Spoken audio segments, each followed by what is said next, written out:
Okay, well, folks, I have a great show, and I have two guests who have been in the music industry and know a little something about it. And so we're going to talk about what goes on in the music business, and they're going to share their experiences. I'm going to be in host mode, and I'm going to give my guests the floor so that they can tell us about their experiences. And I think this is going to be, in fact, I know this is going to be a very insightful show. So with us is Doug and Paul.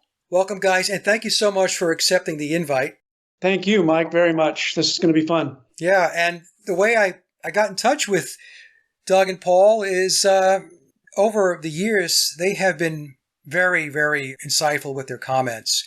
And I always say to my audience, guys, that there are a lot of musicians, songwriters, sound engineers, and even some producers that have stepped forward that have shared their information and their experiences in the music industry. And a lot of them cannot step forward because they're still in the business. Believe it or not, talking about this topic, talking about the Beatles as an example, talking about it in terms of other than the official narrative could get them into trouble. Believe it or not. Oh, I believe it. But in any case, you guys don't have that concern. I don't have that concern, so we can talk about whatever we want to talk about. So what I wanted to do, and I'll start with Doug first, we'll go in alphabetical order so we don't step on each other. Doug, can you give a brief overview of your music background, your experiences as an artist, being in a band, whatever it is your capacity was when you were in the music industry? Absolutely. Well, as many people started off very young, so started off playing drums and guitar at 7 years old. My parents were actually smart when I asked them if I could take drum lessons after seeing the Beatles on the Ed Sullivan Show, not at the time because it was a rerun. They said, sure, we'll give you drum lessons, but you got to take guitar lessons too. And so I said, okay. So I did. So I learned guitar and drums. When my other friends were out playing, doing basketball and football and all that stuff, I was practicing hours and hours and hours and hours on end to be a better musician. When I was 15 years old, I went into my first professional recording studio. I was playing with a Lutheran church group, actually. It was a choir and a combo, and I played the drums, and we were recording records so that we could sell them to do our bus tour during the summer to play all these different churches. So that was my first experience in the recording industry.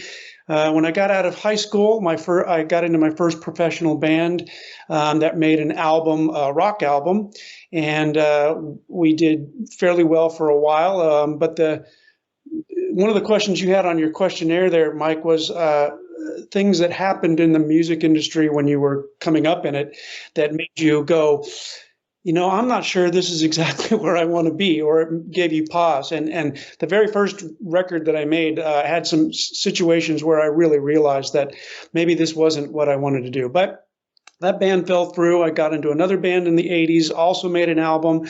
Just as we were starting to play and open up for bigger acts like Red Hot Chili Peppers and Mike and the Mechanics, I believe, the two of the members decided that they didn't want to do it anymore, and they split and they left town. And so they left us high and dry. Then I went and started working again with another Christian group, and they had a small label, and I recorded with them. And we were supposed to do a recording or basically a showcase for Island Records. And there was like 5 of us in this place called the Warehouse Ministries. And we did the showcase, and they only wanted one of the bands, Charlie Peacock. He's now in Nashville actually producing records.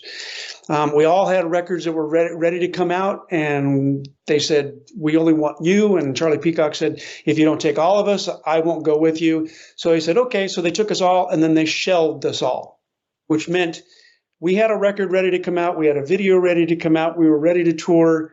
And they said, you can't do anything until we say you can do something. And all they did was promote one group, Charlie Peacock. And so that made it very difficult for us, the rest of us, to do anything. So by that time, I was pretty much fed up with the music business. I got married, had my first child, went back to school. And I'm now in physical therapy in a major hospital in Sacramento and do wound care. I just started a business 6 years ago doing video production work. So I do commercial video production work. And the weird thing is that I decided to do a film documentary on the music scene in the 80s in Sacramento here. So I'm working on that right now. So kind of coming back full circle, but it's been quite an interesting ride, I can tell you that. So that's a brief history of what I've done. Excellent, Doug. Thank you so much for sharing. And Paul, how about yourself? Yeah, Mike. So I'm a bass player of 40 years. This is my 40th year. My grandma bought me my first real bass back on my 17th birthday, way back in the day. I also play drums and guitar. I've studied sound engineering and music production, and I've always been into it. So, I mean, I've just been more of a gigging and, working bass player. I played my first concert in 1986. I played as recently as last year and the whole time in between. So I've always been in original bands. I mean, I joined an original band in the 90s, and it's something I've always done, something I'll probably always will do as long as I'm able. Okay, Paul, and who were your musical influences as you were growing up, getting into music? What bands or artists influenced you? It's funny now because you asked that question and you say, who were they really, right? It was Tavistock. Right? That was my favorite band. That's really kind of bothered me now. Is like, when people ask me who my influences are, I'm like, do I know? But, we'll go with the official answer. And yeah, I first started playing when I was in high school, and, it was kind of in the 80s, and metal was kind of the scene, and I was into metal. But then, I got my first bass, and I instantly kind of gravitated back towards the classic rock bands I grew up listening to. My parents were big Beatles fans. They were big Creedence Clearwater Revival fans, Paul McCartney and Wings. So all of that. I'm a big Zeppelin fan, Cream, Deep Purple. Like, that's the kind of stuff I cut my teeth on. Well, I have a big smile on my face because you just named all the bands I was listening to. Doug, how about yourself? You mentioned the Beatles earlier. Yeah, absolutely.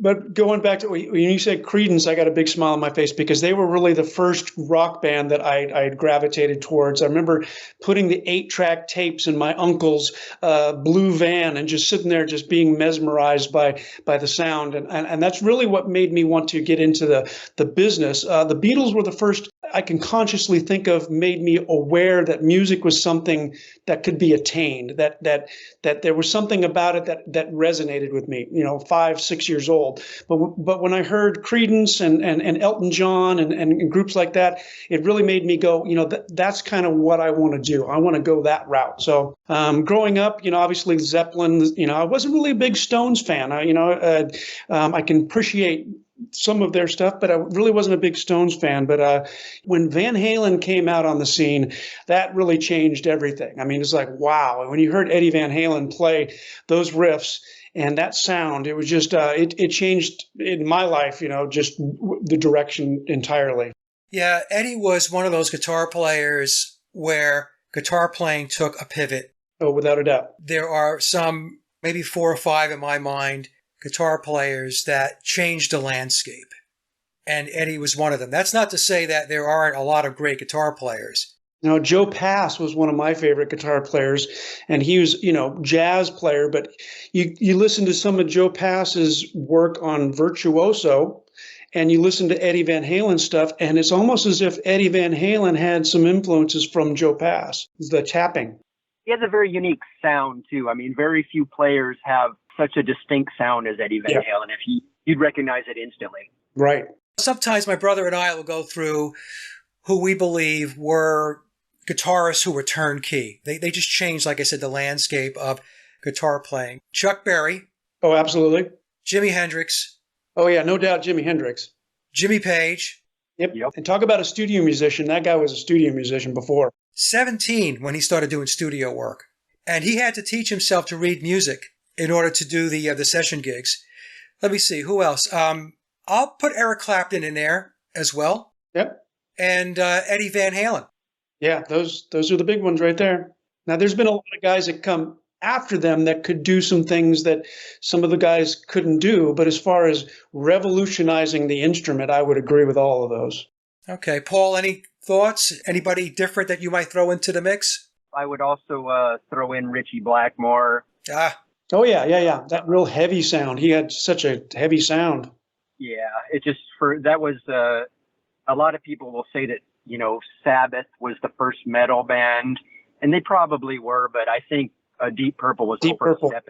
So those are the people that influenced me too. I'm a bass player, so a lot of times I'll be looking at the bass players in those bands, and it was like Jack Bruce, it was John Paul Jones, it was Paul McCartney in air quotes. Yep.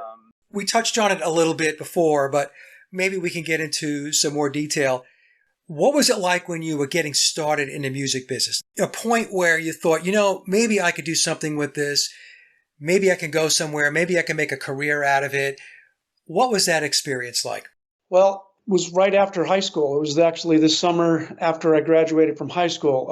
And a friend of mine that I'd played with other bands in high school was playing with this group called the X-Men, which later became the group The Veil, which I joined. And they were already 25, 26 years old, and we were just 18 years old. And so all my life, that's just what I was planning for. I was planning on being a musician. I was planning on being a rock star. When other people were out trying to get into college or play baseball or basketball or football, I was just practicing everything I could and learning everything I could of my craft.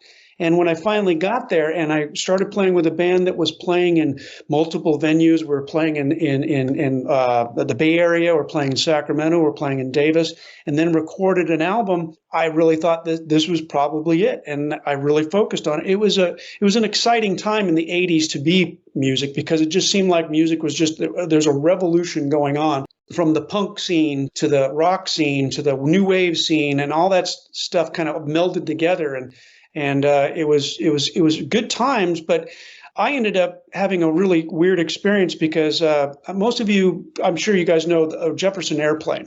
And the bass player for Jefferson Airplane, the original Jefferson Airplane, was Jack Kennedy. Cassidy, sorry. And he later played with a band called SVT. And the lead singer for that group and the guitar player was a guy by the name of Brian Marnell. And all of us in the band that I played in the Veil, we looked up to him, and he ended up coming and our lead singer said he's going to be playing some guitar riffs and guitar tracks on our album. And we were really excited because we loved his playing. We loved his singing. He was a rock star in our eyes, right? Well, when he showed up, he was not quite the guy that we all remembered him from the album covers. He was kind of strung out. He was, a heroin addict, but he was trying to detox from it. Well, he played on our album, and one particular track that he played on was called Last of Our Kind, and it was slated to be the last song on the album. And it ended up being that it was the last thing that he ever played and recorded, because that night in our lead singer's apartment, he passed away. And that really, unfortunately, Mike, you've talked about the whole death for success thing. And this isn't quite the Faustian bargain death for success, but because that was the last thing that he played was on our album, it just skyrocketed us, and everybody wanted a piece of us, and we were playing bigger venues. And now all of a sudden producers were coming around and knocking on our door. And it really kind of hit me as an 18, 19-year-old kid. It was like, this just doesn't seem right. I want to be known for what we've done, not because we're riding on the coattails of somebody who passed away while making an album with us. So it was confusing times. And then subsequently from there, I say, that I had 3 opportunities in my life to make it big, and none of them came through. And at the time I was, devastated, and I look back now with things that I know, and I go, I am really glad that I didn't make it, because the music business is it's a pretty dark place. So anyway. Paul, what about yourself? Boy, I would just want to say to Doug there, yeah, definitely. You're glad you didn't make it in retrospect. I know that feeling. The thing that I see, like the biggest thing that was the difference in the music scene back then versus now is, back then the dream was still alive. We didn't know the things we know now. So you went in there kind of blind, but the thing that really bothers me is we were lied to. We believed that there was a chance for us to make it, but my dad didn't come from military intelligence. Strike one. We didn't know this back then. So that's it. Another thing that the biggest difference too was like for me, just from like a gigging musician perspective, is there was no internet, and boy, times were different. I don't think that's necessarily for the better, you know. Like we had to advertise in the local papers to meet players, and it was much harder. But at the same time, it seemed like it was easier. You know, when you look back on it, it was so much easier to put a band together back then versus today with all the resources at our fingertips. It's much harder. It's much harder. And I think a big problem of that is like, I say the market now is flooded with garage level talent and karaoke singers. Yeah. Yep. And let me just go back to something that that Doug mentioned. The whole sex, drugs, and rock and roll meme that's out there. I've tried to explain to folks that that's just another social engineering agenda that's out there to lure you into believing that that type of lifestyle is going to create excitement and creativity in your life. It sounds exciting when you're young. Yeah, exactly. Right, because you bought into the narrative. You're thinking, you know, Right. This is how it is. This is what it's like to be a rock star. The problem is, and I've tried to explain this to folks because in the comment section, sometimes I'll get the comment that drugs make you more creative. And I respond back, that is completely wrong. Yes. On so many levels. How many artists do we know where they had to go to rehab to get themselves clean? Because if they didn't go to rehab and get themselves cleaned up, they would be dead. Or they are dead. Or they are dead, exactly. And what I found is that being under the influence is in no way a benefit to creativity. You have to have a clear head. You have to know what it is you're doing. You have to be able to think through the songwriting process, the recording process, the rehearsal process. Doug, what are your thoughts on that? Oh, without a doubt.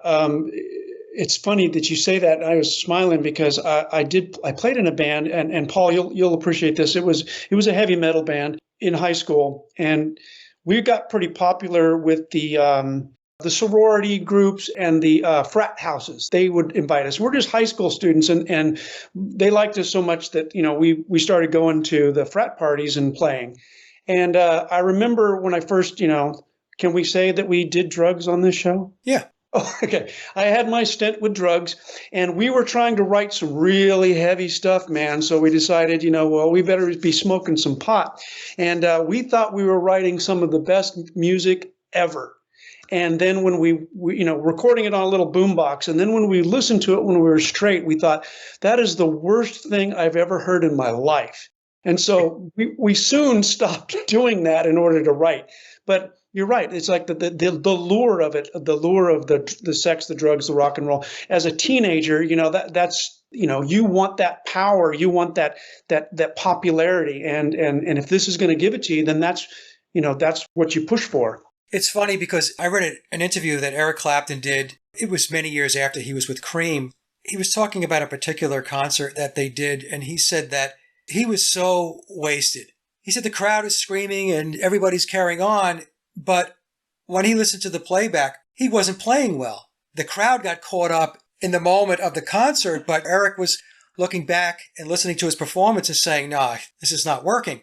You know, anybody that thinks they play better under the influence is either lying to themselves or they've never gotten their head clear enough to analyze, in my opinion. You know, it's one thing you want to tell me that maybe you lose some inhibitions and get creative, but nobody plays better. If you're trying to be technical about your craft, there's no way. Yeah. You're slowed down. That's perfectly said, Doug, because it is a craft. You're working very hard. You're trying to grow your skills to be a better songwriter, a better musician, a better sound engineer, a better producer, whatever. You're not going to get there if you're going to be in an altered state of consciousness. It just doesn't work. As far as connections and networking, in order to either be able to get your foot in the door to record or to even get yourself booked in a venue, a decent venue. So, Paul, what was that like for you? You know, I think back to when I was earlier in my career in doing this. I mean, I was just naive, you know. I kind of, one thing about being a bass player is if you're pretty good, you can always bat like over your level. You know, if you're a C-level bass player, then like the B-level bands are hiring you. and so on and so on. So a lot of times for me, it seemed like it was really easy. Like I just started playing shows right away, and my services were always in demand.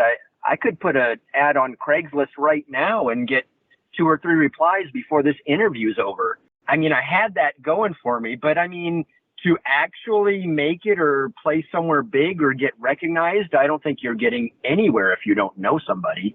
Yeah, that's exactly right. How about yourself, Doug, as far as getting your foot in the door and playing venues? Did it just fall in your lap, or did you actually have to work to make things happen?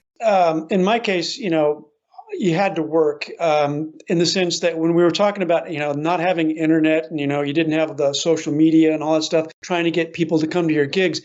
I remember hanging flyers on telephone poles on my bicycle. And that's how you had your spots where you knew people were going to look. And then there was 100 old flyers that you were pasting yours up over. Things like that. As far as getting to the next level, because there's one thing to play in your local area and your local venues and everything, but to make it, to get to the next level, you did need to know somebody. And I always thought, as a kid, and I don't, Paul, correct me if you was the same way, but if you just did the work and if you just worked hard and people recognized you as being a good player, you were going to make it. And then when you get there, you realize, no, more than 80% of it is being in the right place at the right time.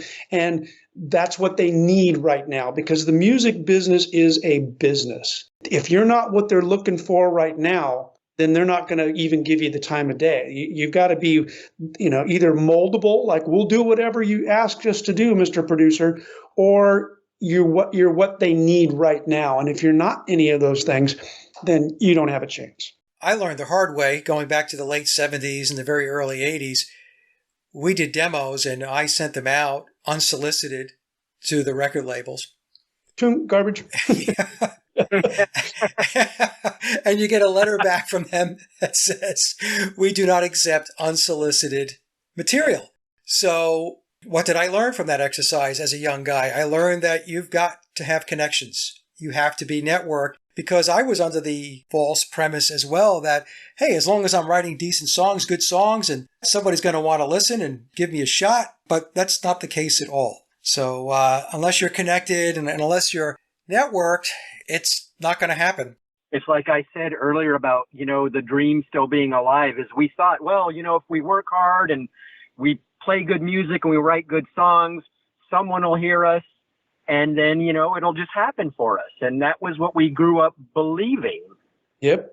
But that wasn't the case at all. And it's like Doug said, if you're not what they're looking for at that moment, or you can't become it, I mean, they won't even remember your first name. It's interesting. The reason why we believed it is not because we're naive. I mean, we're naive in a way because if we knew then what we know now about how it really works, I'd have become a plumber. But their stories play it up. Right. These bands come from nowhere. Oh, yeah. They're poor. They struggle. And so, we're buying these stories. Now, you don't know what you don't know. Remember the VH1 series, Behind the Music? Yep. Yes. Those stories are put out there. Those are the narratives that I always talk about that shapes your thought. It shapes what you believe. They were lying to you from day one for the most part, right? Right. Yeah. I believed everything about the Beatles narrative until I accidentally stumbled upon your channel. Accidentally. That's cool. Yeah. And you're still here. A lot of people who stumble on my channel tell me they hate me. I had one comment come in the other day. It was really funny. He said, Mike, I don't even know you, but I hate you. Oh, yeah. Wow. That's an exact quote. Bad. I had a laugh. I swear to God, I was laughing. If he meant it in jest, that's one thing, because in a way you do burst a lot of people's bubbles. Yeah, I don't think it was in jest. There's a lot of triggered emotions and anger with this stuff. The thing is, I try to explain to these folks. I had the same response initially. I loved the Beatles. The Beatles were the reason why I got into music, why I wanted to write music, record music, and all that stuff. Yeah. So when I first got into it and started figuring out that the story wasn't exactly the way we were told, that was back in 2016. Yeah, it was a hard pill to swallow. For sure. Yeah. So, well, in any case, let me ask you this question, Paul. What do you consider to be your biggest success in music? When you look back at it, you say, well, I'm really glad, I'm really happy that I achieved whatever it may be. What would that be? Yeah, so that's pretty easy. I had a song that I produced back in 2003 that made its way onto the radio in Washington. And it was not on the big, classic rock stations, but on the local stations. And it got regular airplay for over a year. And I had a relationship with the DJs that were playing it. And they were calling me and saying, what else do you got? And, I had my own business at the time. And it would, you know how it is. If you have a full-time job or if you're running a business, it's like 2 full-time jobs. And I couldn't get the music thing happening, but that was clearly my proudest moment. I got interviewed on the radio and my mom got to hear it. So that's my number one moment. How about you, Doug? Well, it's kind of funny because I was thinking about that. I was looking at the outline and to be honest with you, it was playing at the California State Fair. When I was a kid, I went to the fair and I'd see all the bands playing there. I was just like, that's what I want to do.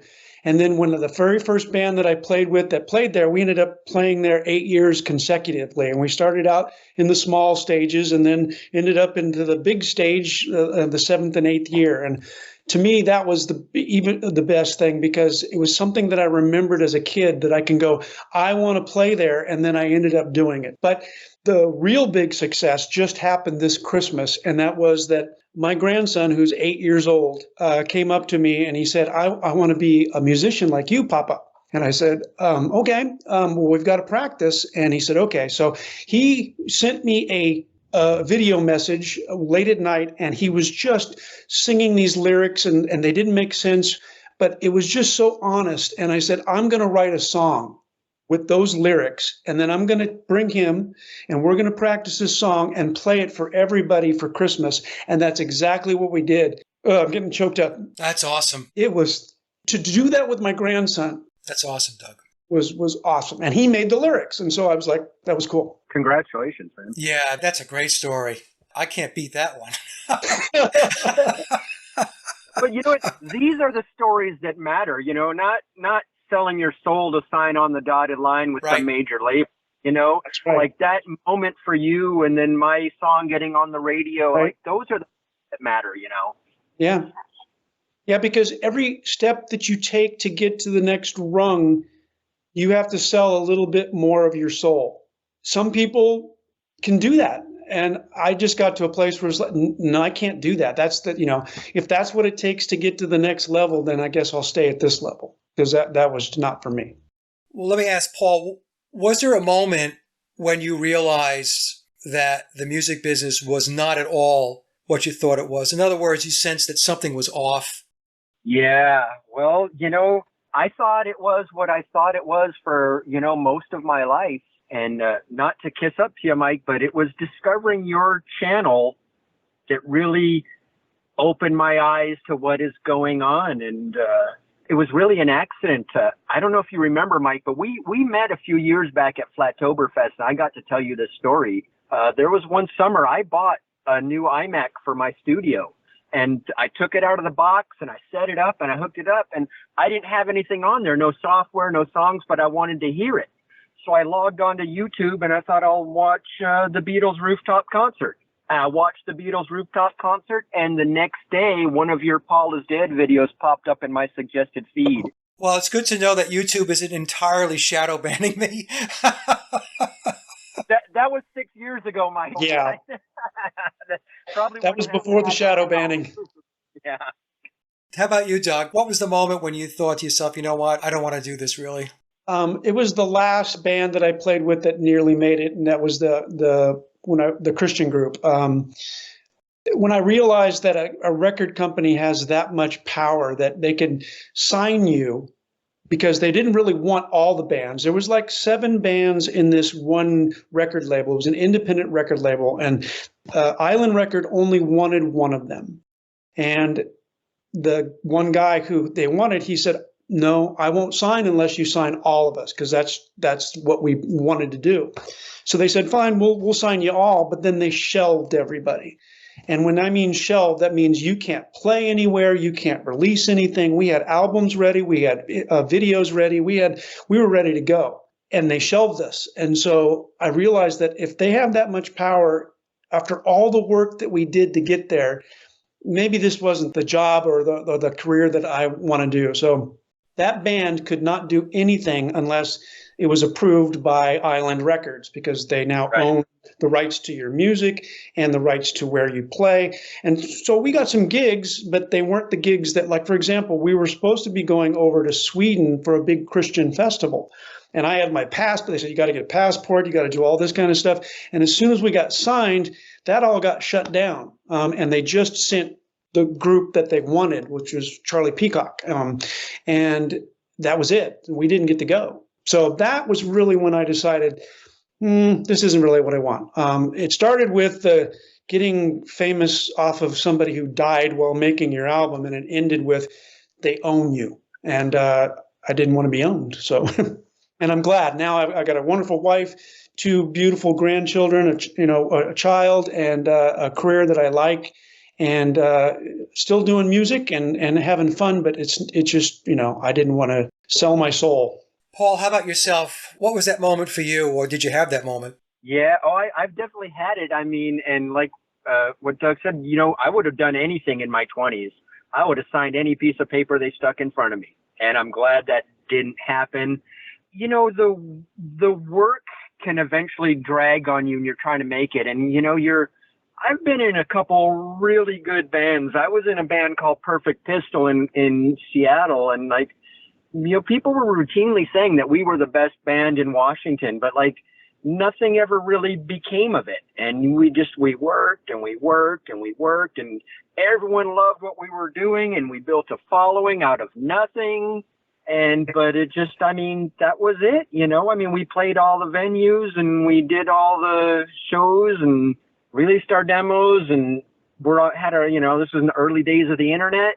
We had a little presence online, but, nothing becomes of it. And then the more you know why nothing became of it. Yeah. Because it's not the talent.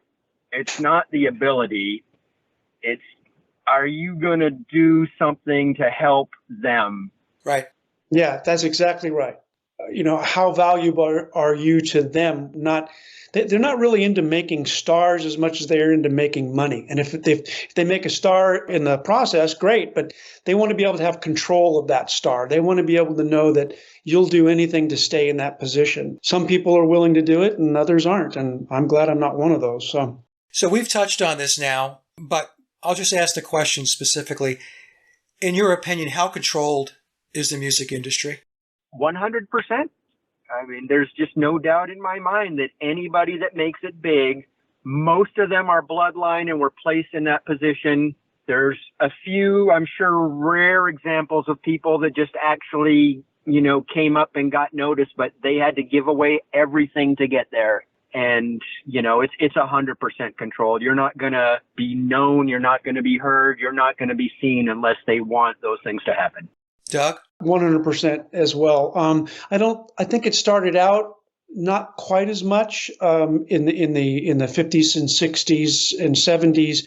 I think there could have been a lot more organics going on, but as soon as the 80s came along, I think the manufacturing of supergroups and the manufacturing of music that was going to again be part of the social engineering process, I think really took over. I saw that because I had a lot of friends that ended up playing with bigger bands, and when I'd ask them, well, what is it really like? And they go, nothing like we thought it was. And it's like, you're not in control of anything. You're basically, here's what you do, and if you're willing to do that, then we're going to give you the next bone that you're looking for.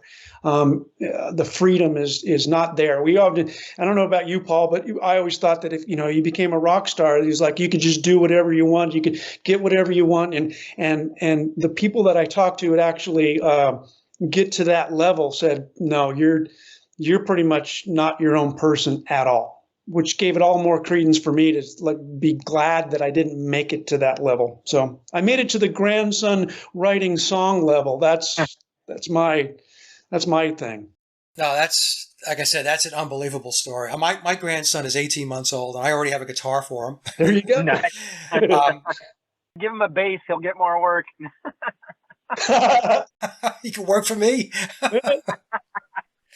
So the next question is our opinion on the music and entertainment industry today. But what I really was driving at with that question is the quality and the presentation of the music today versus when we were younger, going back to the 60s, the 70s, and the 80s. My opinion is it's in a death spiral.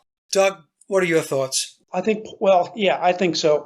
There's really a lot less musicianship. There's a lot of pre-programmed things. A producer can just plug things into a computer, can produce things with that very little real talent.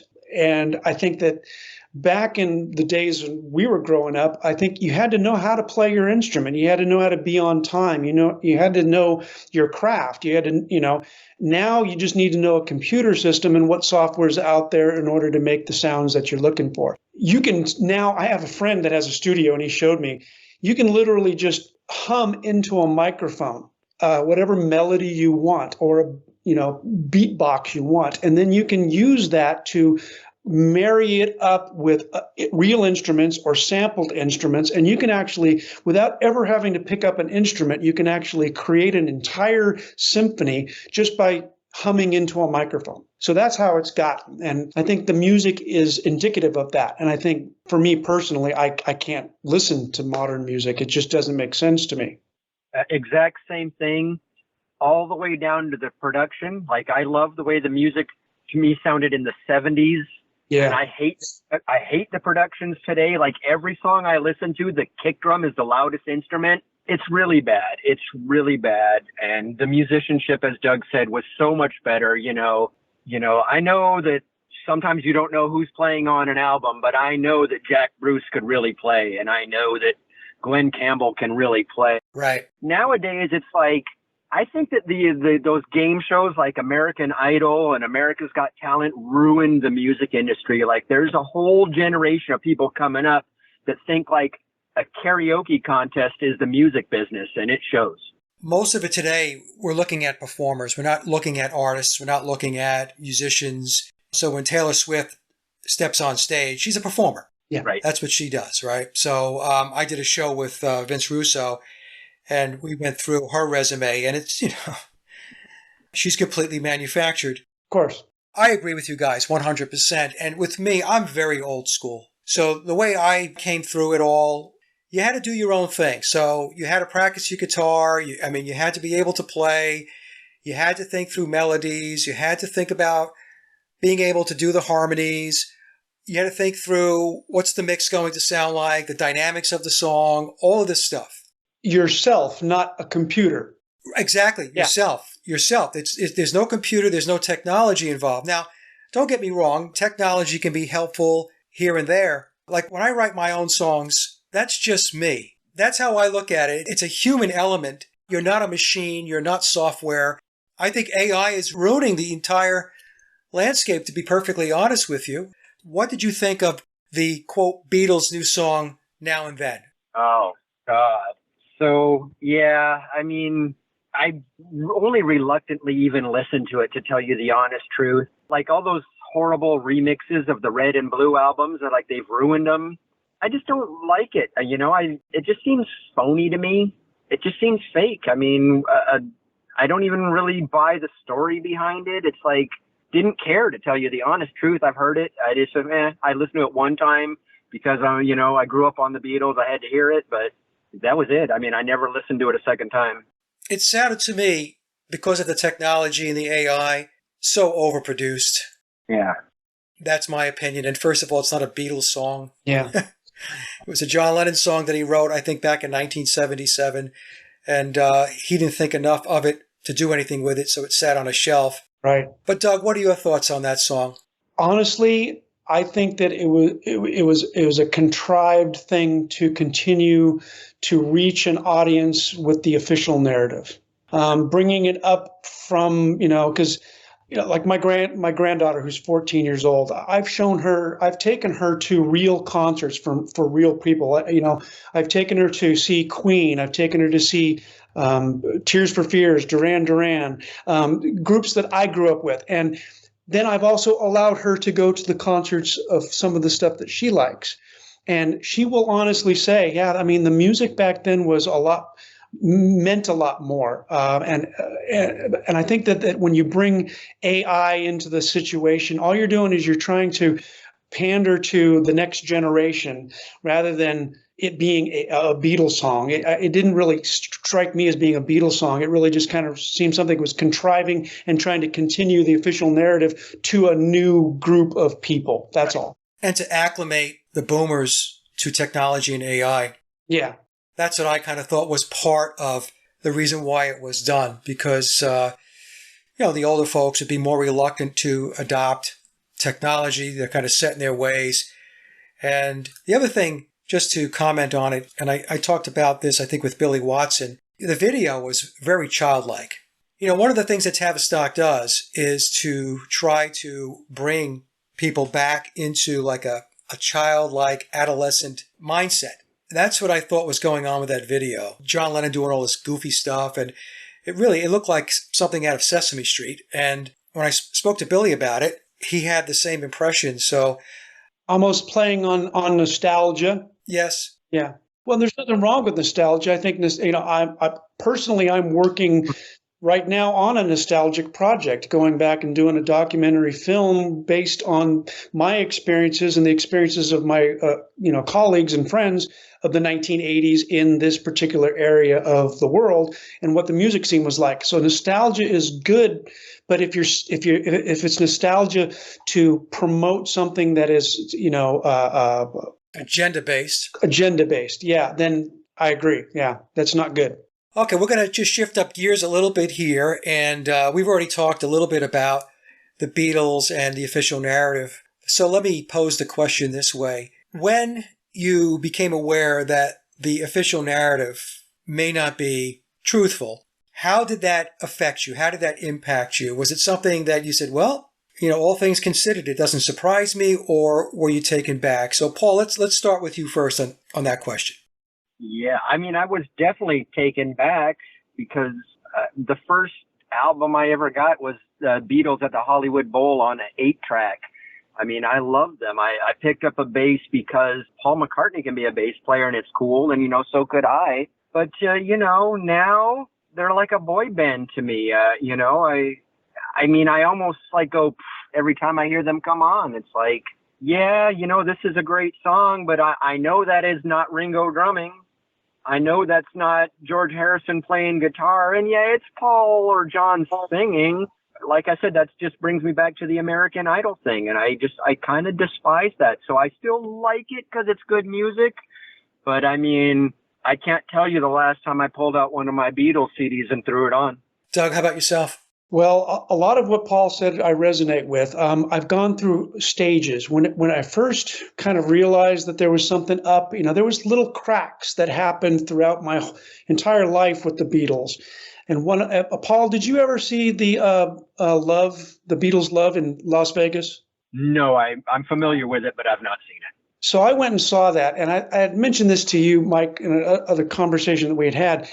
When you walk into the theater, they're playing the music tracks without the vocals. And you're sitting down there and listening to all these Beatles tunes without the vocals. And I just had this weird feeling in my gut. It's like, wow, these guys were either brilliant musicians or they're not playing at all.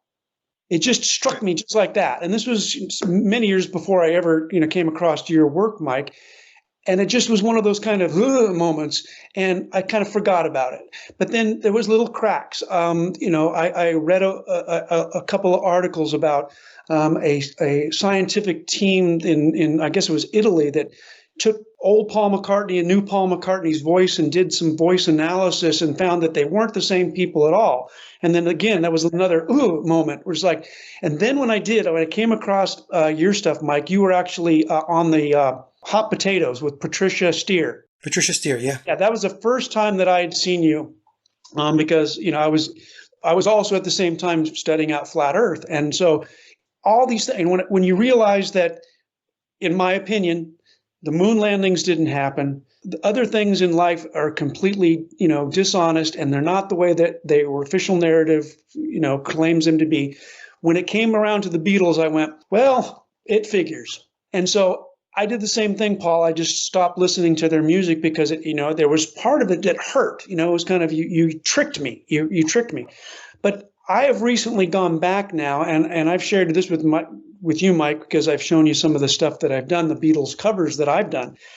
And I'm going back now and I'm relearning and revisiting the Beatles, not from the aspect of, well, okay, they tricked me and they weren't the band that I thought they were, but because, you know what? It was good music. Did Tavistock, did the controllers use that music to trick us and to try to funnel us into their social engineering program? Yes. But the music was good. And I can appreciate that. And that's where I'm at with it now. And yes, it was hard to swallow at first, but I'm okay with it now. Another question for you that is not on the outline here. And Paul, I'll start with you first. When we take a look at the Beatles timeline, we're told that they started in Hamburg in August of 1960. And they then had their Decca demo on January 1st of 1962. They then signed with EMI in June of 1962. And by February of 1964, they are this phenom that shows up in the United States. In February of 1964, they arrive in the United States. That's 3.5 years. So, Paul, your perspective, how feasible is it that these four guys that were marginal musicians at best in August of 1960 and who showed no signs of being songwriters, per George Martin, were able then to get on this trajectory that landed them in America in February of 1964? How feasible is that in your mind? Well, I mean, to say it's suspect would be an understatement. You can't climb that mountain in that short a time, especially when we're talking about where they come from. I mean, if you buy into the narrative and most people believe, McCartney and Lennon are the greatest writers and, Ringo's the best rock drummer. If you believe all that, it might be a little more feasible. But I mean, I'm sorry, I've heard them playing at the Cavern Club and they weren't very good. I mean, I've been in bands that were way better than that. There's no way that you could climb that mountain. It would have taken them years just to get to be decent from where they're starting, in my opinion. And instead, they just went to the top of the world. And that's just, we know that they were placed at the top of the world. Doug, what are your thoughts? Well, I echo everything he said. And from being a musician and trying to, wrap my head around how you could go from being so rudimentary. Let's just talk about drums, because that's my main instrument, although I play guitar. The hours that are spent in order to be able to get to a certain level to where you can, keep time and not have a lot of frills and fills, takes years. Some people are just born with natural talent, but if you have George Martin saying, I wasn't really impressed with these guys at all, and then 3 years later, they're at the top of the heap, that's completely unrealistic. Now, if they were brilliant musicians and they just needed to be discovered, well, then, you could fast track people through, but you can't make a musician who's marginal become phenomenal in 3 years, in my opinion. So what's more upsetting to me is that how much we all got fooled by the official narrative, that we wanted so much to believe that they were what they were, that we continue to ignore the fact that there's no way that can happen. And I think as a musician that's, was raised to put your energy and your effort into things and really work hard at it, I don't know why I didn't see it sooner. What about you, Paul? So the information was harder to find. You couldn't Very true. I couldn't just log on to YouTube and have them recommend me one of Mike's videos back then. I mean, you had to go out and do the footwork. So it was easier for them to fool us back then. But I agree with you on the drumming thing 100%. I play drums too. And while it's not my best instrument, every clip that I've seen of Ringo actually playing drums, I'm like, I can do that. I mean, he doesn't,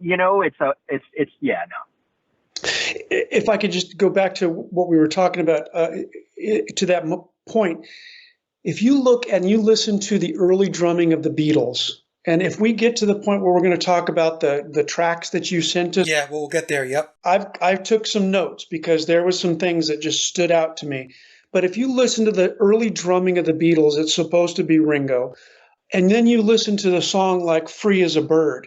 I mean, it's just, there's no way. I mean, did he have a stroke? I mean, there's no way that you could go from playing Day Tripper and some of the fills that he did on that, and then to just be playing something so simple. I'm actually of the opinion that he didn't play on that. That they maybe have sampled him playing the kick and playing the snare, because all it is kick and snare with maybe one fill, and it's real simple. And then they used that sample and built it as a drum machine, because and you can program swing time into a drum machine. I've done it. And so I don't know. I just think your musicianship, I was sounding this to Mike, and Paul, correct me if I'm wrong. When you start out as a musician, you only get better as the more time you put into it. You don't get worse. Right. And that's what I see with the Beatles, is that they started out being phenomenal musicians, and then as they went through the process up through, to the White Album and to, Let It Be and all that stuff, it seemed like their musicianship got worse, not better. I agree 100%. And I've always said that the White Album to me is like the linchpin one, because that's where I feel like that's actually them playing on some of those songs. And I always hated that album, Mike. I just, even loving the Beatles, like the White Album to me was like 4 good songs, a couple fillers, and a bunch of garbage. Garbage, yeah. Yeah, I've always said that the White Album, in fact, I said it in my April 2020 presentation, was when we really got to hear the Beatles themselves, what they really sounded like when they recorded. And I'm talking about for the songs that they actually wrote, because in my opinion, outside songwriters were still being used during the Billy period from 67 to 70. And he was still using studio players. But you can definitely listen to some of those tracks and you can hear, well, yeah, that's probably them. Like I was listening to Birthday, and I'm listening to the drumming on Birthday. Yeah. I mean, when you listen to it on the isolated tracks that we have, the backing tracks that we have, yep. And then your point, Doug, take it back to Day Tripper. Yeah. The drumming on Day Tripper. You're going to tell me that's the same drummer? That's not the same drummer. No, it's not. Let me ask this question then, because this is going to segue into it. I stirred a big pot with Bernard Purdie. Yep. And are you guys, I didn't tell you this, but I actually wrote Bernard. Did you? Yeah. Somebody gave me his email and I wrote him. Didn't expect to hear back from him, and I haven't. But I explained to him that I wasn't going to go anywhere with anything he responded with, but I just wanted him to answer some questions that I had. Yeah. As far as how the fixing took place back in the day, because we're told they had 2-track machines. Right. But then I received an email from a friend of mine who's a sound engineer out in Europe, and he's connected into a professional drummer, a name that most people would probably recognize, especially out in Europe. I can't say who that person is, but they told me that they had 4-track technology back in 62, 63, 1964. In fact, I read an article where I think it was Martin Drummer, where Bernard, I think the article goes back to the 1980s, and he talked about his fixing the records and talking about 4 tracks. But be that as it may, let me just ask this question. In your opinion, and Doug, I'll start with you, Bernard Purdie's claim that he drummed on 21 Beatle tracks, do you believe him? Do I believe him? Absolutely. It's kind of interesting that you say that, because I actually lost a gig with a band because I couldn't do the Bernard shuffle. Yeah. He has that real distinct shuffle, and I did my very best to mimic it as best as possible, but they weren't wanting somebody to mimic it. They wanted somebody to actually do it. They call it the Purdie shuffle. Yep. And I almost got the gig, but because I couldn't do that Purdie shuffle exactly. So when you listen to the early Beatles stuff and then you listen to Bernard Purdie play even today, you can hear that shuffling a capability that it can only come from a few people, in my estimation, that can play that. The official narrative calls it the Ringo Shuffle. Yeah. Yeah. Hey, I've seen Ringo play live. I've seen him, because I saw the Ringo Starr Experience, the All-Star Band. Me too. And if he could play it, he certainly didn't do it when I was there. So anyway, no, I do believe that someone like Bernard Purdie, someone like Jim Keltner, some of those people were the people that actually played on those records. So yeah, that's my opinion. Paul, what do you think about Bernard's claim? Yeah, well, I think you have to ask, what does he have to gain by lying? Nothing. Right. He has nothing to gain by lying, and he's stuck with that story for, 40 years? 45 years, yep. So, I mean, you have to believe him. And again, I mean, we know beyond a shadow of a doubt that it's not Ringo on those albums because he never does anything other than, just a 2/4 on the floor whenever you see him drumming. Even with his all-star band, he tours with Greg Bissonette on drums. Yep. And then he'll go up there for like a part of a song or a song and just do the most basic. I mean, it's the stuff that I learned when I was first learning how to get my right hand and right foot to go independent. Like he does nothing special on the drums whenever I've seen him play. Yeah, there's no limb independence. That's one of the things you learn as a drummer is you have to be able to be independent in all your limbs. Good drummers need to be independent with all their limbs. You can't just follow one limb and you've got to be able to polyrhythm. And I've never seen him polyrhythm live. And most of the time when he plays with the other drummer. He doesn't play by himself. Yeah. Even that live special that they did with Paul, with Billy, and there was some sort of anniversary thing that they did, or maybe it was the President Obama's program or whatever it was. When he got up and played, he was playing with another drummer on stage. He wasn't playing by himself. Yeah, I mentioned to Doug before the show started, Paul, that I saw Ringo and his all-star band going back about, I don't know, maybe 5 or 6 years ago in Durham, North Carolina, and he's playing with another drummer. So he was up there, they were drumming together, and then he fell out of time. He stopped, and he looked over at the other drummer to count himself back in. Yeah. Yeah. I kid you not. Yeah, no, I believe it. He's not any good, and actually playing where he even does an interesting drum fill. I've never seen it. You know what's interesting, though, is that his son is Zach. When he plays with The Who, if you close your eyes, you think that it's Keith Moon. Being a drummer, there's a lot of people say that, Keith Moon wasn't that great of a drummer. Correct yourself. Keith Moon was a phenomenal drummer. One of the reasons was because he played with the vocals. If you listen to a lot of it, he would go along with the vocals rather than just chugging along with the guitar or the bass. That's why it stood out so much, because he was up playing with Roger Daltrey on the vocals and conducting it from there. I wonder who he learned from, though. Maybe it was all those session players.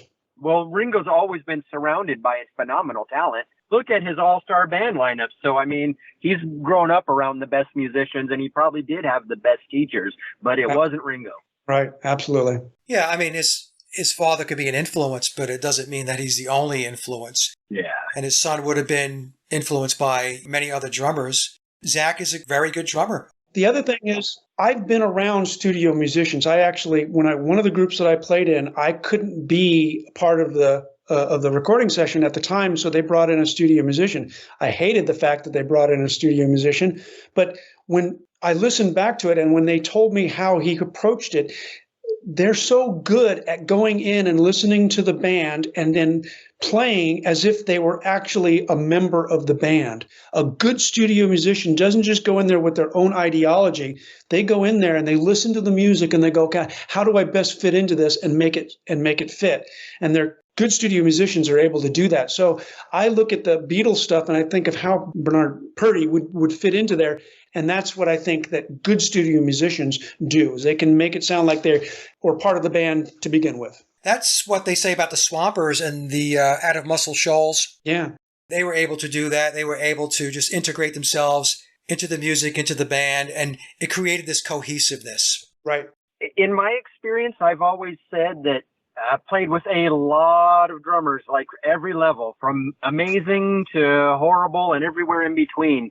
But I've always said the best drummers are the ones that play other instruments. They play piano, they play guitar, because then you know how to integrate what you're playing with the music. The guys that only played the drums, those are the ones that, sounded kind of, okay most of the time. Yeah, because I mean, being a drummer, but also being a musician, it makes a big Right. difference because you can understand how the music is going. You know the chord structures, you know what the notes are, not just what drums you're going to hit at what particular time. Right. Understanding the melody. Yep. Right. Understanding the full scope and context of the song. It brings a lot more to the table. Yeah. Yes. And it's obvious when you hear those guys because their drumming breathes and it comes to life. Whereas, you could have all the technique in the world, but if the only drum instrument you've ever played is the drums, I would be able to tell the difference. I really would. Going back to the Beatles' early stuff and the drummers. So, we all agree that Bernard definitely drummed on the 21 tracks that Without a doubt. he said he drummed on. And some people say, well, because he didn't name the tracks, that his story doesn't hold water. But what they don't understand is, in an interview or two, Bernard was asked about that. And he said, I'm not going to name the tracks because it means money. Right. Right? So what Bernard was looking for was leverage. He wanted to get paid properly for the work that he did. Right.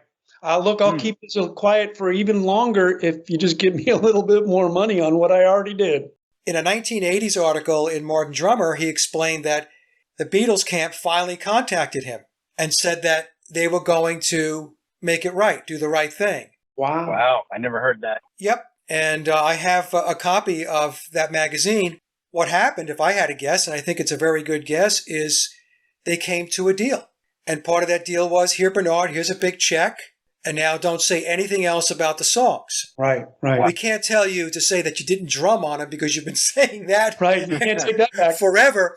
But you can't talk about the songs. So that's what I think happened. He got compensated for the work that he did. He got compensated properly. And then he just zipped up and moved on.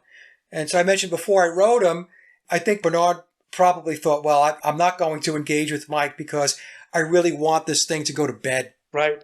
Because Paul said before, what is he getting out of it? He has nothing to gain from it.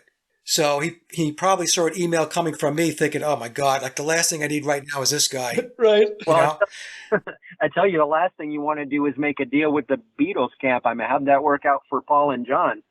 Yeah, I think this one was just write me a check with a lot of zeros on it and Exactly. I'll go home. Right.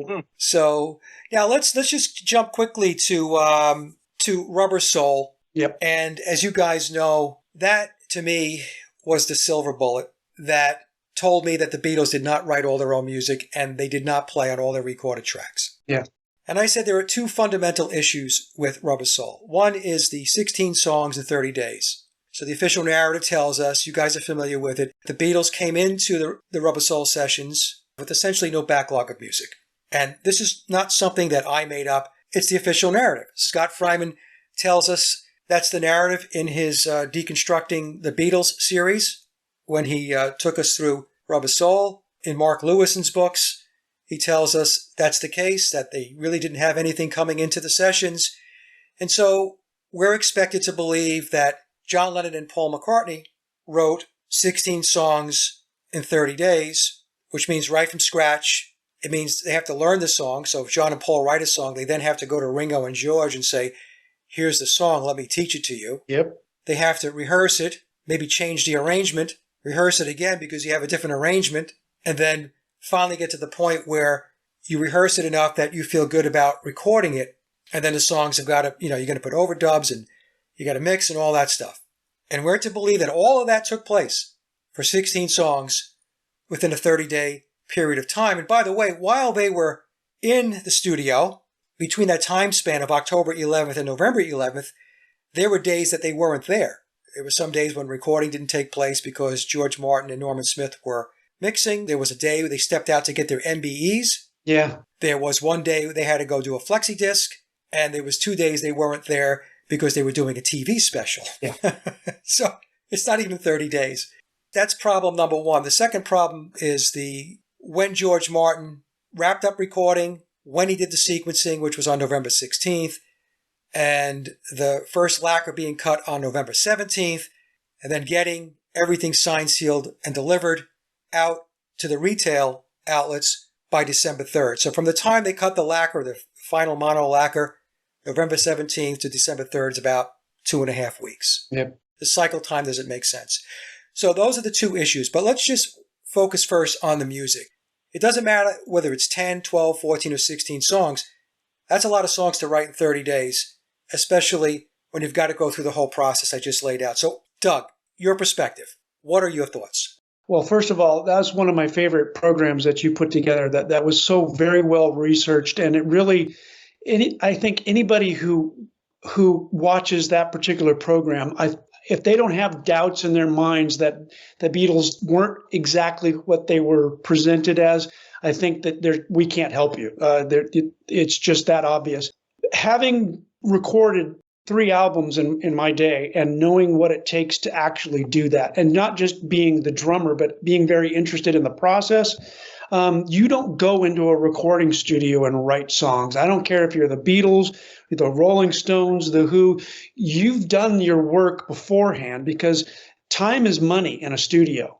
And we were saying before, you were telling me that some of your listeners say, well, the Beatles got free studio time. There's no such thing as free studio time. Right. When you go into a studio, you have to have your stuff down because otherwise you're wasting time. And that's why a lot of times they bring in session musicians. A recording studio and a live performance are totally separate things. You can't even, they're night and day. When that red light comes on and you're recording, it's a completely different process. And so I know from personal experience that there's no way that you could write 5 songs to the level that they produced those songs and get them out in time. So most people need to understand that when you go into a studio, you have to have your stuff down. They're not going to allow you to continue with the process if you don't have your stuff down. That's why they bring in studio musicians. Yeah, live performance is forgiving. Yeah, oh, yeah. Studio recording is not forgiving. It's precise. It's precise. And if you make a mistake, you clunk a note or whatever, you got to do it all over And again. back then, you couldn't fix it as quickly as you can today. Today, Right. You can fix somebody who sings completely out of tune and you can make them sound like they're in tune. A drummer, they could not be able to play their instrument at all, and all you have to do is sample 1 or 2 of their hits and then of the drum, and then you can create. I've seen this happen. You can create a drum track after you might go into the studio and hit your drum. Okay, now I want you to test your snare drum. Okay, pam. Okay, they just sampled that. Kick your kick drum, boom, they just sampled that. And so they have sample backups of all of your drums. And they can go back and fix, well, that wasn't quite on time. Let's move it up ahead. They use your sampled drums to actually do that. They can do that with all instruments. Back then, they couldn't do that. So you had to have it down. Yeah, and folks, when you write music, it's not just writing the music. You also have to put the lyrics up on the boards as well, and the arrangements and all of that stuff. So 24 hours after showing up, they had Run for Your Life in the bag. 2 days later, they had Day Tripper. I don't have it in front of me right now, but it's an absurd progression. It's just completely and totally unrealistic. Paul, what's your take writing all those songs within a 30-day period of time? It's not possible. And look, I'm not this legendary writer. I might not even be good, but, I'll work on one song for a month, and that's if everything's going well. And, record it. I'll bring in, the best keyboard player I know and the best drummer I know. It still would take me that long. So no, it's a fabrication. And the reason they get away with it, Mike, is I wasn't even aware of this narrative until I heard you bring it up. Nobody knows. And if they do know, they don't understand the recording process. They think, they've seen a band play live. They think they just go into the studio and they put up a few microphones and they play the song and it's done. With some groups, they can do that because they are that good. The Wrecking Crew or their Funk Brothers. Yeah, but for the most part, they have to go back and overdub quite a bit in order to get it to be polished enough to be on the radio. Even if you are a crack musician, there's the whole songwriting process. I mean, you don't get to be a crack musician until the songs are written. Right, exactly. It can't happen. It can't happen. And the creative process just doesn't work that way. I mean, I've got a backlog of like 12, 15 songs where I wrote the verse and the chorus and I don't have a bridge yet. Right. Or I came up intro and the main riff and I don't have anything else. And, I've got them filed away, and one day I'll come up with the next part. But I mean, people don't understand how the process really works. And Mike, I love that video you shared last week from PT Pop. I think everybody should watch that. Oh, from Pete? Yeah. Pete's got 5 albums under his belt. Wow. Yeah. That video was concise. Not one sentence that came out of his mouth that I don't agree with 100%. And everybody that missed it should go back and look at it. Mike shared it on both his channels. How the music business really works. I agree, Paul. That was brilliant. There are times, guys, I kid you not, where I will pull out 5 different electric guitars. Sure. Yeah. To get the sound that I want. Right. Right. And that's how it works, because you're trying to get a sound. There's a delivery of the song, there's a presentation of the song. And you're just not going to take any old guitar off the rack and say, well, this'll do. No.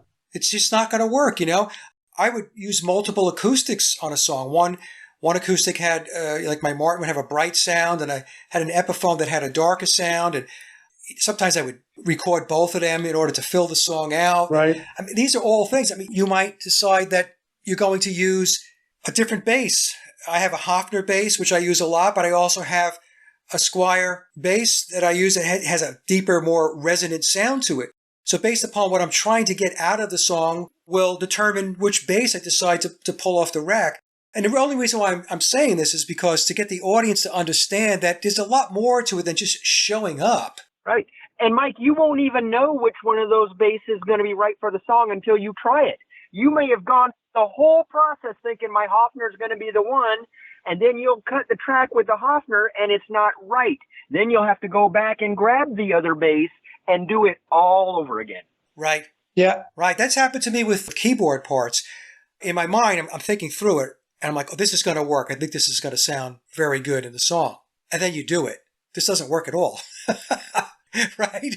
So it means you have to go back to the drawing board, or maybe you say to yourself, you know what? Maybe the song doesn't even need a keyboard. Right. I've written songs on acoustic guitar, and then when I go down to record them, I record it on acoustic guitar, and it doesn't work. And I end up doing the whole thing on electric, and there's not even an acoustic guitar on the finished track. To add to the mix of that, so you got all those instruments. Think about producing drums. I actually, on one of the albums that I participated in, it took us 3 days just to get a drum sound. Correct. Because there are more of them. So you've got a kick, an average drum set, a 5-piece kit. You got a kick, you got a snare, you got 3 toms, then you got your cymbals, you got your hi-hat, and you're close miking those, and then you're also room miking those, and then you're all, there's multiple mics that have to be phased just right, and then your drums have to be tuned just right, and then the engineer has to know how to use the proper gates and the proper compression. Back then, it was even harder. Where you placed the drums, how you tuned the drums, how you played the drums made a big difference. So just in the drums alone, there's just no way that in 30 days, because you listen to the drum tracks of Rubber Soul, there's a lot of depth to them. Now, you're not getting all of that because of the fact that there's a lot of other music that's on top of that. There's a lot of layers to those drums that would have had to have had forethought and not just placed a microphone over it and said, do your best. Right. First time I went into a recording studio, you spend the first several hours working on nothing but drums. I mean, I remember just being bored stiff, and it takes forever to get that all set up. And I'm a drummer, and I would sometimes be bored stiff trying to get all of that set up because it's monotonous. I hope I'm not mistaken on this, that with Rubber Soul, they handed Paul the Rickenbacker. And I thought to myself, well, that's interesting, because he's used to and acclimated to playing the Hofner, and now you're going to give him this big old Rick to play. Yeah. You've got to get acclimated and familiar with the instrument. Totally. And the Hofner has a tiny scale and a narrow neck with no taper. I've tried to get on with Hofners over the years, and I could just never get past the feel of them. It felt like a toy. I liked the way they sounded, but compared to, my Precision or my Jazz, I mean, the adjustment time, you can't just jump back and forth between the two. Not if you're used to playing a Hofner over. The other thing people don't understand is that because they'll watch a band play live and they'll think, okay, that's the guitar that they play when they record the album. That's the drums that they play when they record the album. they don't understand that when you're in a recording process, like you said, Mike, you might use 3 different guitars on 3 different tracks because that's what the track calls for. Right. And each one of those has their own idiosyncrasies. You go from a large body guitar, a hollow body guitar, down to something more like a Strat. The neck feels different. And that all takes time, like you said, to acclimate, unless you're a virtuoso musician who's been playing on those instruments all your life. So let's move to the second issue with Rubber Soul, and that's the actual manufacturing process to get a record out to the stores. And so let me just give you some dates. You guys know the dates. This is for the audience. So the Beatles wrap up recording by doing 4 songs on the very last day. Yeah. One of them is Wait, which they took off the shelf from the help sessions earlier in the year. And they had the basic rhythm tracks, and they had to add overdubs, and I think Paul had to redo the vocal. And so we're told that they had a marathon session, and they didn't finish up until 7 a.m. the next day. So even though the official narrative says October 11th to November 11th, it's actually the recording session drifted off into the early morning hours of November 12th. And then we're told that George Martin did the song sequencing on November 16th. And they cut the mono lacquer on the 17th. Let me just try to step the audience through this. I know you guys understand this, but for the audience's sake, the song sequencing is very important because that's the order in which the songs are going to play on the album. So you have side A of the 33 RPM record, song 1, track 2, track 3, and so on. Flip it over, you've got the B-side, track 1, track 2, track 3. So the order of the tracks is the sequencing. Without having the sequencing, you cannot print the center labels for the vinyl. The center labels for a 33 RPM record or a 45 are pressed onto the vinyl at the time that the record is pressed. It's not after it. It's not like they have adhesive on it and they slap it on the record afterwards. Also, the album jackets, in the case of Rubber Soul, the songs are listed on the back of the album jacket in the order in which they're going to play when you play side A and side B. So you can't do any printing of anything. You can't do the center label printing and you can't do the jacket printing until you know the sequencing or the order of the songs.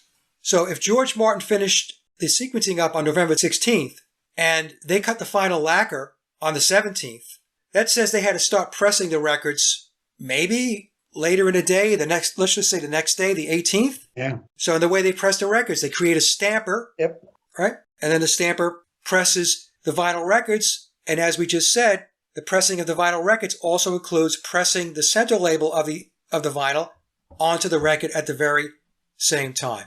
Here's the question. How did George Martin get all of those labels and all of those album jackets printed, thousands of them, in a single day, so that the labels were on standby when the EMI plant started pressing Rubber Soul? How did that happen?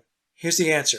It didn't happen. It didn't happen. Those labels had to be in-house along with the album jackets beforehand. I think even before they finished mixing the album, because I encourage your audience to go out and look at exactly the process that it takes to make an album, from the initial lacquer to then creating a mother, to then creating the stampers. Right. That in and of itself. And back up from there, when you actually go to make an album, because you're making an analog piece of equipment, you have to understand the dynamics between the cutting needle and the music that you're putting through that cutting needle, and how much bass response you're going to put into that and how much treble you're going to put into that, because you only have so much space on a record on each side. And so you have to know how much pressure to put down, because the longer grooves are more bassy, the thinner grooves and the shorter grooves are more trebly,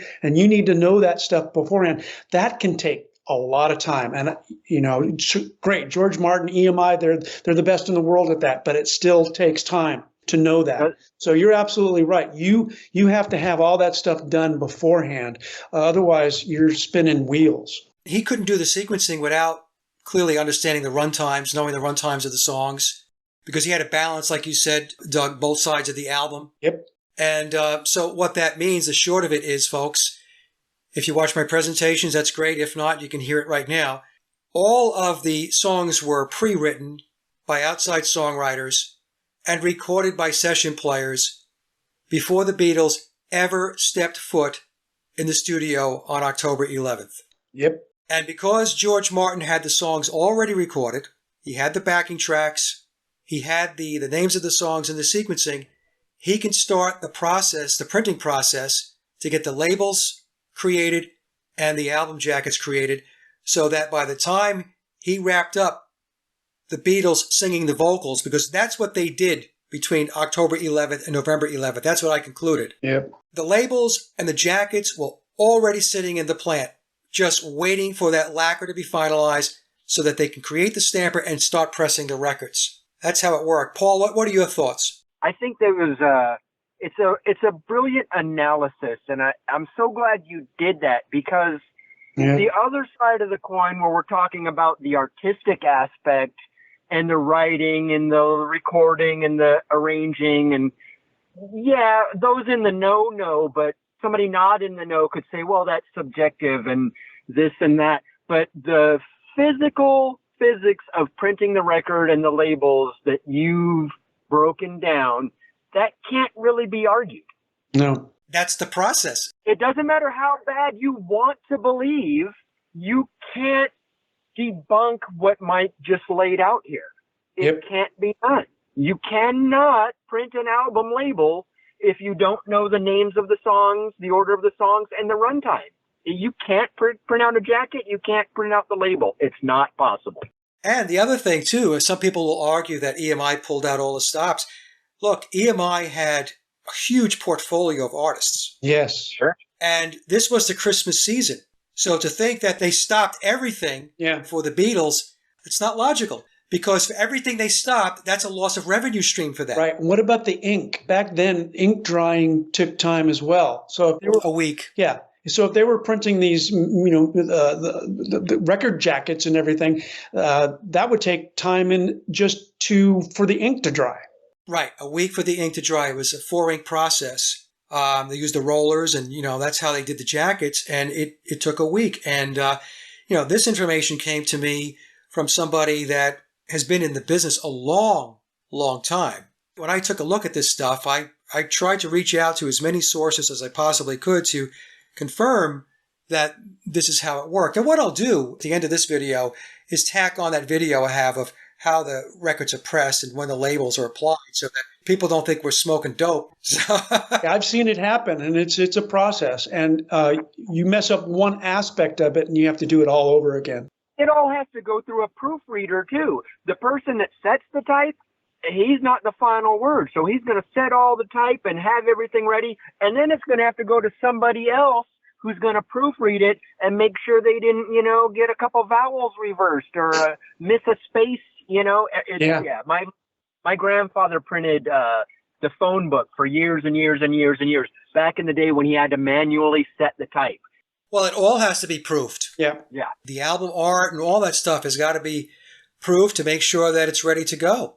In any case, those are the two issues with Rubber Soul. And what I wanted to do, gentlemen, to wrap up here is we all have a set of backing tracks, Beatle backing tracks. Presumably, yes. They were sent to me by a source, and we're trying to figure out whether they are the actual backing tracks, whether they are stems from the actual release songs, or somebody or a group of people went out of their way to put a lot of effort into making very precise replicas of the backing tracks. So I'm not going to say that they are the backing tracks. I did find a difference in Day Tripper as an example, where I know that there's a note that drops out in the recorded version, and in the backing track, that note doesn't drop out. So right there, that tells me it's not the track that was released. But in any case, the point being is they are very, very good replicas of those tracks. Yeah. And for the purposes of analyzing the Beatles' music without the vocals, they are extremely helpful because the vocals don't get in the way. Right. So you can hear the guitar playing, you can hear the bass, you can hear all the other overdubs that are taking place. So, Paul, let me start with you. What was your take on those backing tracks? And let's just start with the early period first. Did anything stand out to you that made you curious? Oh, absolutely. And so the first thing I do when analyzing any track of sorts is, I'm a bass player by background. I always go to that. And it's not the same person playing the bass. It's just not. I mean, you can hear the stylistic difference. It's like Doug was talking about the drumming differences a while back, and how you can just pick out the purdy stuff. It's not the same person. The phrasing, people have their own phrasing. I could play any number of styles of music and that could change, but my phrasing is still going to be my phrasing. I could change it up and I could play with my fingers, or I could play with a pick, and the attack and the tone would change, and all that can be done. But at the core, there's a stylistic thing. And I've always had an issue with the bass playing on the Beatles. I've always had an issue. Doug? Well, I delved into these tracks like crazy, and I could probably, Mike, do a whole show with you just on these tracks. Maybe we will. But one of the things, the first instance I thought was that these were stems. And if people aren't familiar with stems, there are software nowadays that you can take any piece of recorded music and you can separate them out into their individual tracks as if they were the multi-track recordings. You can take out vocals separately from bass, guitar, drums. It's pretty darn interesting how the process happens. And at first I thought that's what they were. So I was going off of that premise and assuming that. But then I started noticing the same thing that Paul has started noticing, stylistic differences. And then I thought, okay, maybe it's just a different take of that song. But then as I started to getting more into it, I really realized that the stylistic approach to the music was more spot on because of the fact that whoever did these tracks, whether it was the Beatles or whether it was studio musicians or whether it was people that did it afterwards, they spent a lot of time studying the way that they played, the way the originals were played. But they were just off enough that it struck out to me. And one of those was it was on Day Tripper, as a matter of fact. There's a part in minute 114 and minute 116 where there's a double tap, bub-up, bub-up. And on the original recording, it's more of a ghost note than it is a deliberate double tap. And a drummer doing ghost notes, I do ghost notes all the time. It's like a Bernard Purdie type move where you're doing these ghost notes. You've hit the drum, but you're allowing the stick to just hit it one more little time to give that ghost note. That's different than actually doing a paradiddle or a flam or something that actually is on purpose. And I saw and heard that through most of these tracks, that there was somebody was stylistically choosing to do that over it just being the way it was on the original recording. Having said that, the track Think for Yourself, I'm absolutely 100% convinced that was a stem. They took out the vocals because I listened to it back and forth. That was the original recording, no doubt. And then when you start listening to some of the other ones, A Magical Mystery Tour, the bass line, and I don't know if you listened to that one, Paul. As a bass player, you might understand what I'm saying. You can be ahead of the beat. And on the original recording of Magical Mystery Tour, the bass line was just a little bit ahead of the beat. And yet on this recording, it was right on the beat. And so that lent me to believe that it wasn't the same sessions, at least. Yeah, I notice from a guitar perspective that the guitar playing on many of the tracks, and I'm going to right now just focus on the 62 through 66 period. It was very good guitar playing. Oh, yeah. It was concise. It was way above the play grade of John Lennon and or George Harrison. Right. And if you go back and you listen to some of the recordings the Beatles did, Hamburg and allegedly the Decca sessions, I don't know if we're going to get to talk about that some, but I listened to those guitar tracks on those backing tracks, and I thought to myself, well, there's some pretty good guitar playing going on there. It just confirmed to me that what we're listening to are session players and not the Beatles during that time period. And from the drumming perspective, I'm not a drummer, okay? So I don't want to speak out of turn here, but I will say this.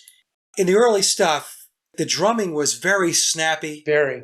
There were some very good fills. The technique was technique that I've never heard Ringo engage in. And that is the key right there. Even when it comes to the guitar playing, even when it comes to drumming, whatever, you never heard them repeat that stylistic approach and that technical proficiency as they got older.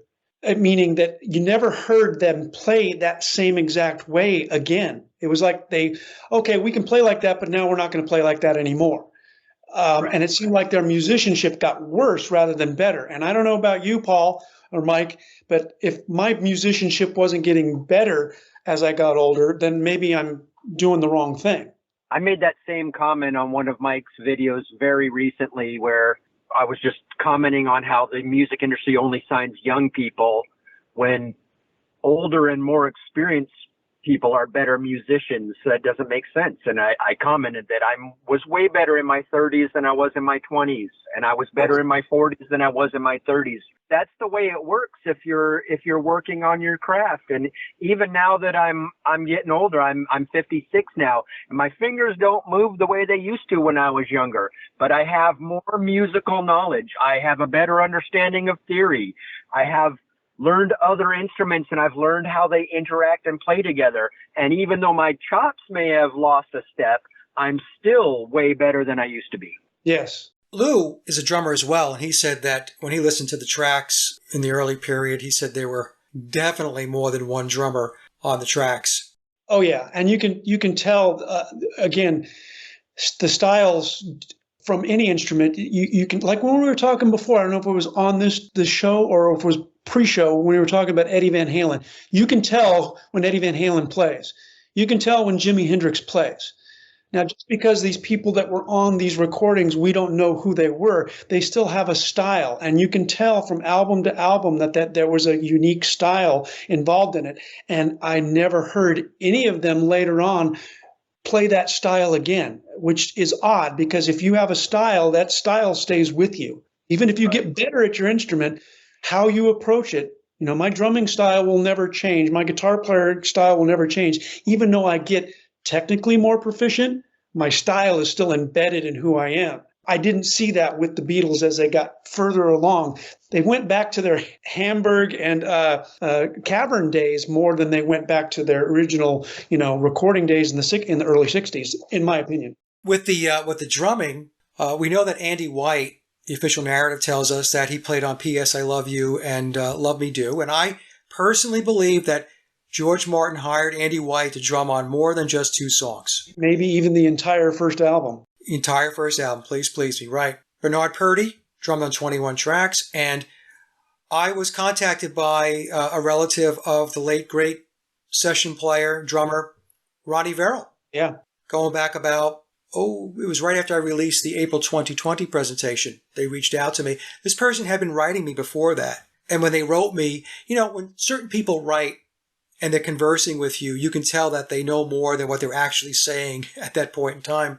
And she told me that Ronnie was a family member. Ronnie passed away years ago, but he drummed on Beatle tracks as well. So we have Andy White, Bernard Purdy, Ronnie Verrill.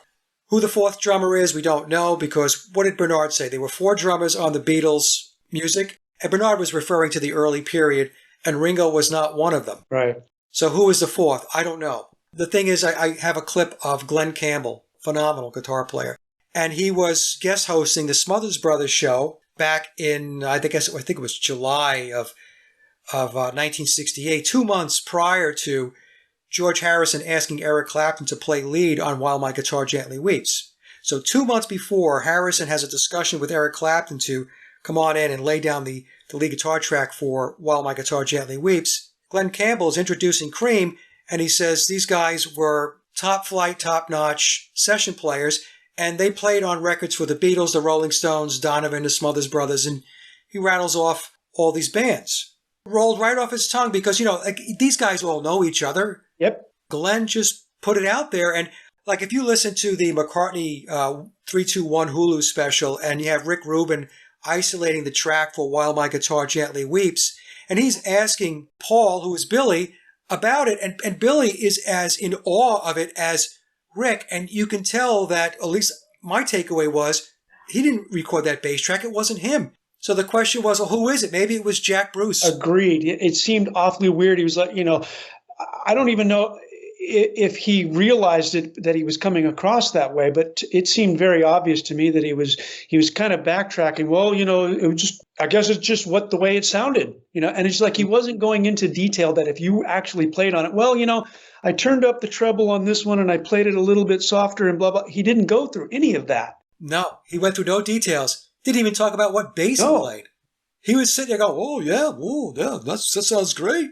So that to me was a very strange exchange. Yep. And I walked away thinking that's not him playing the bass on the song. Oh, there's no way. There's no way. The first thing he would have said is like, when someone gives you a compliment on a tone like that, you would have said, well, I was using the Rickenbacker and I was using the neck pickup and I was picking closer to the bridge. And I was going through this amp, right? Yeah, to get that gain sound, we were using this preamp and none of that. There was none of that. He had nothing to offer on how that track was made. He had nothing. Yeah, I agree.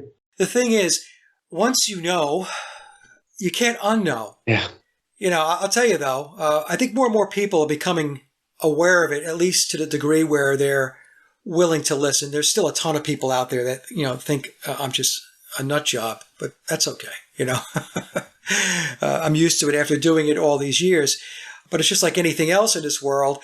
So many people believe all of the narratives that are out there that are just pumped out of their TV set and into their heads, and they just lock and load. And they just go with it. The example I use for folks is, if you go back to the March 2020 event, that was a well-coordinated psychological operation. Sure. How did every country, every version of the CDC and the FDA, how were they able to sing out of the same hymnal? They were reading from the same script. So the level of coordination at a worldwide level, see, people think that it's not possible because they always say, well, somebody would have said something. Well, what they don't understand is it's a closed shop. Right. And it's run by people who take oaths to secret societies like the Freemasons. It's a big club, and you're not in it. Well, I can attest, going to the March 2020, all of the transpired from there. I work in a hospital. I've worked in a hospital for almost 30 years. And I can tell you that none of what, in my hospital, none of what they were preaching on television was going on. It was pretty much business as usual, except for the fact that we were treating it different and we were isolating people differently and we were not letting family come in and we were isolating these people and making them scared to even go in with people. I volunteered to go and actually treat every single one of these patients as a therapist. When other therapists said they wouldn't treat them, I said I would go in and treat them because these people were isolated and scared. Their condition was no different than any other condition of that same type, a flu, as they was the previous 27 years, 28 years that I worked in the hospital. It was just hyped up that way. And I read every single PSR study that came through, and they all said the same thing. There was no values to them. There was no, when you go get blood values, they'll tell you how off you are by something, or how many, if you have a bacterial infection, how many gram stains of this particular bacteria you have. All it said was that this test or this assay cannot determine between infected, non-infected, or latent infection. It can only be determined by clinical presentation, which basically means we don't know. Right. But you've got it because our little test said you got it. Yeah, and people just don't understand the level of propaganda and social engineering and mind control techniques that they're being bombarded with on any given day. They just don't get it. There's only two things that the entire world has ever agreed upon: the Antarctic Treaty and the jab. Think about it. I work in a grocery store, and there's still people this day walking in with masks on. I know. No mandate. Nothing. They're just doing it out of their own choice. Yeah, it is what it is, right? It used to really bother me. Now I just look at them and I just shake my head and, whatever, and I go about my business. When you see people alone in their own cars and they've got a mask on, you know that there's something that I feel bad for them because they really feel like they're going to infect themselves. Yeah, it's a mental health issue. I'm not trying to be funny either. that you have this train of thought and you're thinking this way. It's not a healthy way of thinking. It's not logical. It's not rational, yet they're doing it. So let me just do this, guys. We've been at this a long time here. So are there any final words or conclusions? Doug, I'll start with you that you wanted to part with. First of all, thank you, Mike. This was a pleasure. From the first time I ever saw your program to this moment right here, I will say it forever. I think you're one of the most honest and trustworthy and down to earth and humble researchers I've ever seen. And it's been a pleasure talking with you and with you, Paul. I hope it's not the last time we converse. As far as the whole Beatles narrative and what it's meant to me, as far as finding out that they weren't quite the shiny penny that I thought they were, it's just par for the course, unfortunately, in the world in which we live in. It's too bad that people can't understand that it's mark of an intelligent person to be able to entertain an idea without accepting it, meaning that we go off with our own worldview and sometimes we don't allow new information to come in, and we get triggered when our worldview is challenged. And yet, if we just take the time to entertain the thought that something might not be the truth and take the time to investigate it, that we might actually learn something about the world in which we live in and the world that we're a part of and that we're also responsible to be a part of. And so I look forward to the next challenge of what's the next thing I'm going to investigate that may not be the way I think it is, because it helps me to grow as a person. And I think that that's what people need to come away with all of this, is that if you want to grow as a person, you need to be able to look at something and maybe not accept it right away. Do your own research, do your own investigation, and then find out what you believe from there. But to just go off of a worldview that's been handed to you is, in my estimation, a reckless way to live. So, well said, and thank you, Doug. Thank you so much. Thank you for all of your support over the years with the channel. Paul, what's your take on closing this out? Yeah, well, that was well said by Doug there, and likewise, it's been really fun for me, Mike. I've been watching you for years now, and there's not a video you've put out that I haven't seen at least once. It's really great to finally be able to participate and, voice something that other people might hear. So I thank you for having me on. You're quite welcome, and we'll do more shows. And I'm sure after this, other songwriters, musicians, and people in the music industry or in the music business will, they may reach out. Maybe we can just bring some more folks into the discussion and talk about this and talk about it from a perspective of real life and get that perspective instead of all of this other stuff that is just an illusion. Yeah. Right? So in any case, I want to thank you guys again so much for accepting the invite. I really enjoyed this conversation. It was great to get your insights and your feedback and your thoughts on all of the topics that we discussed. It's really fantastic. But I really do appreciate your time, and I know that we've been at this now. We started at 4 o'clock at 6:30, so 2.5 hours. Thank you again so much for coming on. Thank you. All right. Thanks, Mike. More important, she is an expert at hearing the slightest imperfection on a record surface. And should she find any, a new lacquer master from the original tape is immediately ordered from New York. After audio testing, the mold goes back to the plating tanks. It produces the most important new metal part, the stamper. This completes the cycle. Lacquer to master, master to mold, mold to stamper. The metal buildup to the stamper is exactly the same, except for one thing. The stamper is nearly all pure, hard nickel. Its ridges press the playing grooves into the finished record. Now it's prepared for stamping. Ground perfectly smooth on the back. Optically center punched for the record press. Trimmed to exact diameter.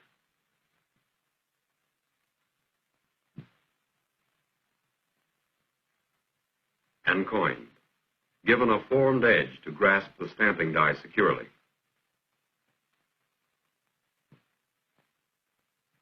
The record press is a complicated piece of equipment weighing 2 tons. It molds records by compression. Our stamper is mounted on the top die. Below it, another stamper simultaneously presses the other side of the record. The record compound, the finest pure vinyl obtainable, is fed into the press in granular form. It is forced by hydraulic pressure into a soft plastic in just the right amount for one record. The labels are pressed right into the record. Now we're ready to roll. It has taken many steps and many man-hours to get here. But a new record is stamped every few seconds. The record press automatically heats the vinyl plastic for stamping, then automatically cools it, so the record can be played immediately.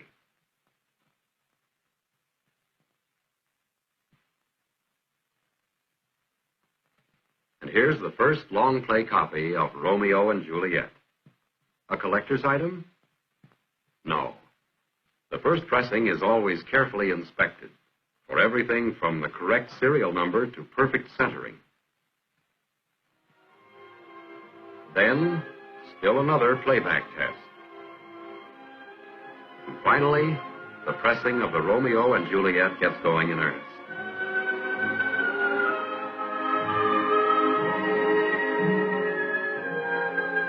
And for those who prefer the 45 extended play version, and for the millions of teenagers anxiously awaiting the latest pop hit, an ingenious machine turns them out automatically. It places its own labels, feeds itself the vinyl compound, removes its own records, and stacks them already trimmed. And for the fast-growing legions of tape enthusiasts, equally ingenious machines turn out duplicate copies at 4 times the playback speed to save time, and backwards to save rewinding. And no matter what your taste or preference in music, in the packaging area you discover unlimited variety, the finest in sound and performance.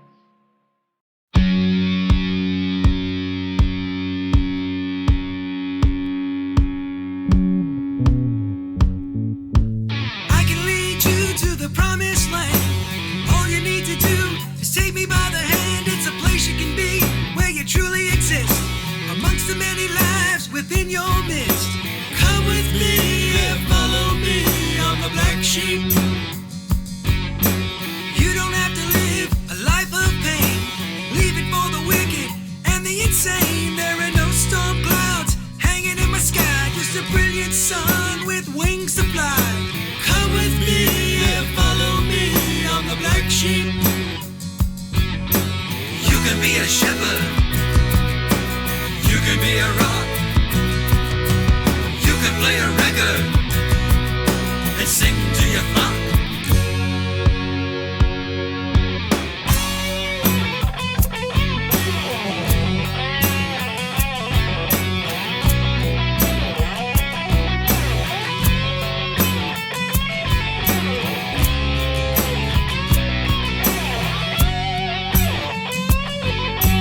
I could sing a song in a different key, change it up a little, come dance with me. Cut through the lies with your light and do what you do, man, but do it right. Come with me and follow me on the black sheep.